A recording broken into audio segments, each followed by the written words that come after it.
नमस्कार, हमारे साथ बातचीत के लिए मोहम्मद खालिद साहब मौजूद हैं। आप लोग यूनानी की दुनिया में एक नया इनकलाब लाना चाहते हैं। आप लोगों का प्रयास ये है कि किस तरह से इब्न सीना की शख्सियत को अंतर्राष्ट्रीय स्तर पर इंट्रोड्यूस किया जाए। आज हम उनसे जानने का प्रयास करेंगे। ये लोग 6 मार्च को एक प्रोग्राम कर रहे हैं जिसमें भारत सरकार समेत WHO और दुनिया के अलग अलग देशों से इनका मुतालबा है कि इनकी मुहिम को सहयोग करें और यूनानी अंतर्राष्ट्रीय दिवस मनाने में या वर्ल्ड मेडिसिन डे मनाने में वो लोग आगे आएँ।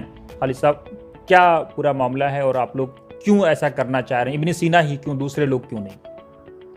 इब्न सीना इसलिए कि इनकी किताब अल-क़ानून फ़ी तिब कैनन ऑफ मेडिसिन के नाम से जो जानी जाती है, उसी को बुनियाद बना करके मेडिकल तालीम हासिल दी जाती रही है।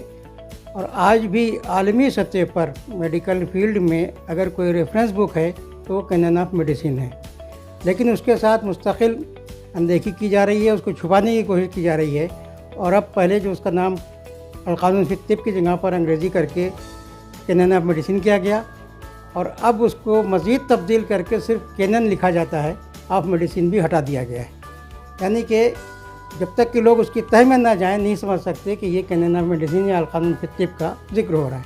हम तमाम लोग इशू के जो ज़िम्मेदार लोग हैं, उनकी ख्वाहिश है कि वर्ल्ड हेल्थ ऑर्गेनाइजेशन WHO 6 मार्च को, जो कि इतने अजीम किताब के उसका पब्लिकेशन का दिन है, उसको मेडिसिन डे के तौर पर तस्लीम करे और इसको डिक्लेयर करे। इसी वजह से हम लोग हर साल 6 मार्च को इस प्रोग्राम को मुनक़िद कराते हैं। शुक्रिया बहुत बहुत, उनसे बात